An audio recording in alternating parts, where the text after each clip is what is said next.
Hi friends, कैसे हैं आप सब। चलो उम्मीद करते हैं बहुत अच्छे होंगे। आप सबको पता होगा मेरी गाड़ी लखनऊ गई हुई है। आरएसए पे जब आया था गाड़ी मेरी आरएसए से गई थी, तो उसका भी बिल मेरे पास यहाँ पर है। बिल नहीं, एक प्रकार का पेपर ही है जिस पे लिखा गया है गाड़ी गई हुई है। तो ये चीज़ गाड़ी मेरे यहाँ से जो गई थी वो डेट था 23/3/2023 को गाड़ी मेरी गई थी। तो इस डेट को गई थी 12:04 पर रात के समय में। अब यहाँ पर हमें बताना आपको ये है कि डिजिट का इंश्योरेंस कैसा है, यानी कि डिजिट का इंश्योरेंस, क्योंकि मुझे डिजिट ही मैंने लिया हुआ है। जब मेरी गाड़ी मैंने बाय किया था तो डिजिट का ही मैंने बाय किया हुआ है। तो डिजिट के इंश्योरेंस का रिव्यू, क्योंकि लगभग साल भर होने वाले हैं, कुछ महीने बाकी हैं साल भर में, लगभग 10 महीने के आसपास तो हो ही गए यूज करते हुए। फर्स्ट सेकेंड क्लेम जो था बहुत अच्छा था डिजिट का। हो सकता है बाकी सभी इंश्योरेंस का भी अच्छा ही हो, लेकिन बाकी इंश्योरेंस का नहीं पता। मेरा जब डिजिट का है तो डिजिट का मैं बिल्कुल अच्छे से बता सकता हूँ कि कैसा है इनका, ये किस तरीके से प्रोवाइड करते हैं सिस्टम कस्टमर को। तो फर्स्ट सर्विस मेरी जो थी बहुत अच्छी थी, कोई दिक्कत नहीं था। जो भी दिक्कतें थी सब क्लेम किया गया, सब कुछ जो भी दिक्कत थी सब कुछ चेंज किया गया। आप देखे होंगे मेरे चैनल पे वीडियो अपलोड है जिसमें सारे गाड़ी के सभी पार्ट जो भी डैमेज थे, चाहे वो लेफ्ट के हो या राइट के हो, सारे पार्ट चेंज हुए थे मेरे गाड़ी के। और उसका मैंने पैसे में केवल 640 रुपये पे किया था। उस समय लेबर चार्ज मैंने दिया था, क्योंकि उस समय मैंने केयर और केयर प्लस कोई बाय नहीं किया हुआ था, तो मुझे लेबर चार्ज देना था। तो लेबर चार्ज मैंने 640 रुपये पे किया था।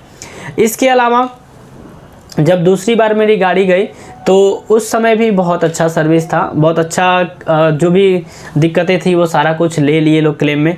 लेकिन जब मेरी तीसरी बार गाड़ी गई तो तीसरी बार गाड़ी जाने के बाद हुआ क्या कि वो पटना गई थी, और पटना जाने के बाद बड़ा उसमें झंझटे किए लोग। क्लेम ही नहीं मानते थे, कहते क्लेम नहीं कर सकते हम लोग, गाड़ी कैसे गिरी है, क्या हुआ है, वीडियो दीजिए, तो ये है वो है, बहुत सारी प्रॉब्लम्स किए।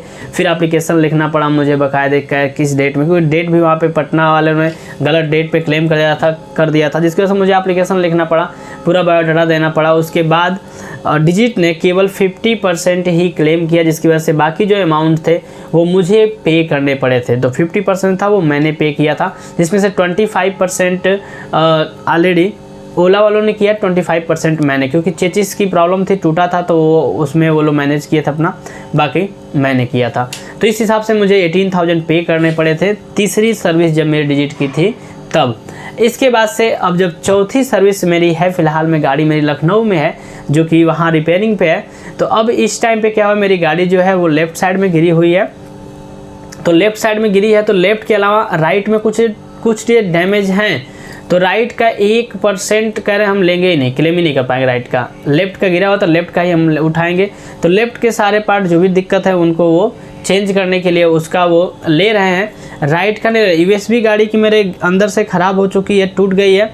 तो कह रहे हैं कि ये यहाँ पर कोई यूएसबी यहाँ पर लगी हुई है, तो यूएसबी के अलावा कुछ और साइड में डैमेज नहीं है, तो अंदर यूएसबी कैसे ख़राब है।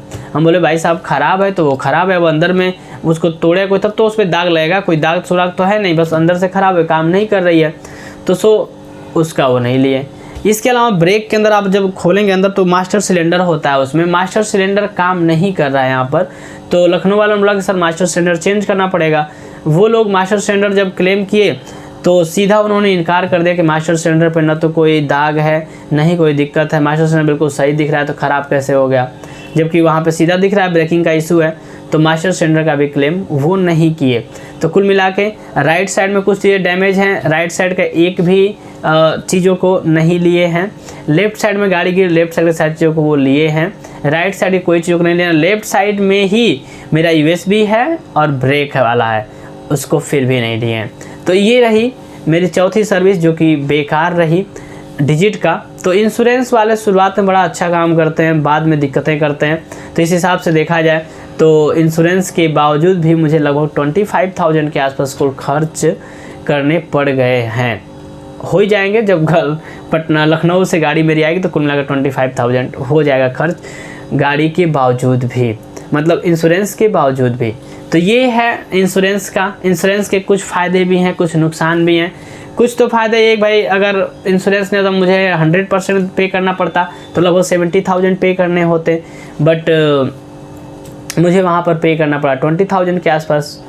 और इस टाइम पे मुझे जितना भी लगभग 30,000 के आसपास इस टाइम पे लग रहा है, जो ये वाली सभी लखनऊ में है। तो वहाँ पर भी मुझे जितना भी लगभग 4000 3000 के आसपास देना पड़ेगा। तो जो भी हो ये मुझे वहाँ पर पे करना पड़ेगा। तो कुल मिलाकर के ये प्राइस यहाँ पर मुझे देना पड़ेगा। तो ये चीज़ें हैं। इंश्योरेंस बहुत अच्छा काम की शुरुआत में, बाद में इंश्योरेंस का दिक्कतें बहुत सारी आ गई। कस्टमर केयर को कॉल करो तो वो लोग कुछ सुनते नहीं, कहते हैं कि सर जो आपको सर्वेयर मिले हैं उनसे आप बात करिए, वही जो कहेंगे वही माना जाएगा, वही मान्य होगा। क्योंकि सर्वेयर को जब मैं बोल रहा हूँ सर ख़राब है तो वो तो चेंज करना पड़ेगा। तो कह रहे हैं कि सर कैसे ख़राब मान लूँ मैं उसको। तो मैं जा करके गाड़ी को लखनऊ में चेक भी किया, बंदा मैकेनिक ने वहाँ के दिखाया भी कि नहीं काम कर रहा है, बावजूद उसको क्लेम में नहीं उठाया। तो ये चीज़ बहुत ही बेकार वाली बात है। वहाँ मुझ एड्रेस भी मांगे, वहाँ गए भी और देखे भी, देखने के बावजूद उसको नहीं माने। तो ये चीज़ें हैं जो कि बहुत गड़बड़ है, अच्छा नहीं इस तरीके का सिस्टम है। अब जो जिस साइड में गाड़ी गिरी है उसी साइड में वो भी डैमेज है, लेकिन उसको लेना चाहिए। कुल मिला के जिस हिसाब से आप 25,000 का दे रहे हैं, 20,000 का दे रहे हैं, ये 30,000 के लिए क्यों अपना नाम करा। ऊपर से जब फ़ोन करेंगे अपना डिजिट कस्टमर केयर में तो बोलेगा कि ऑलमोस्ट 5 स्टार रेटेड कंपनी। हाँ भाई 5 स्टार रेटेड कंपनी तो है, लेकिन काम में कुछ दिक्कतें हैं जो कि आपको मैंने बता दिया। और भी अगर किसी का डिजिट का इंश्योरेंस है तो आप बताइए आपका कैसा रिव्यू है डिजिट का, क्योंकि मुझे लगभग 9 महीने के आसपास हो गया। 9 महीने में ये सारी कहानियाँ हैं, लेकिन बाकी सब चीज़ें हैं जो कि ठीक ठाक हैं। अभी और भी इंश्योरेंस लोगों का है तो किसका इंश्योरेंस बेस्ट है वही बताइएगा, क्योंकि मुझे रिन्यूअल कराना है तो रिन्यूअल कराऊँ या नया बाय करूँ। आप ज़रूर सलाह दीजिएगा इसके ऊपर कि क्या करना हो, क्योंकि जल्दी ही 1 साल हो जाएगा तो इसको रिन्यूअल कराऊँ या मैं नया ही कोई अच्छा इंश्योरेंस बाय कर लूँ। क्योंकि आप सबको पता ही है, डिजिट की गाड़ी नहीं बोल रहा हूँ, ओला की जो स्कूटर है, ख़राबियाँ इसमें आती रहती हैं। तो कुछ ख़राबियाँ हो सकती हैं और फिर जब ख़राबी हो जाएगी तो उस समय अगर इंश्योरेंस आप बाय करेंगे तो आप करने के लिए वो लोग मतलब इंश्योरेंस देंगे ही नहीं। कुल मिला के गाड़ी जब से होती है तब इंश्योरेंस आप बाय कर सकते हैं। तो ये चीज़ें होती हैं। तो यही सारी कहानियाँ हैं। तो चलिए मिलेंगे नई वीडियो में, तब तक के लिए टेक केयर, जय हिंद, वंदे मातरम। और ओला स्कूटर के ऊपर कोई भी और वीडियो चाहिए आप ज़रूर कमेंट बॉक्स में कमेंट कीजिएगा। सारी वीडियो ऑलरेडी मैंने अपलोड किया हुआ है, ऑलरेडी इसका प्लेलिस्ट भी बना रखा हूँ ओला का, तो आप जाकर के वहाँ से देख सकते हैं।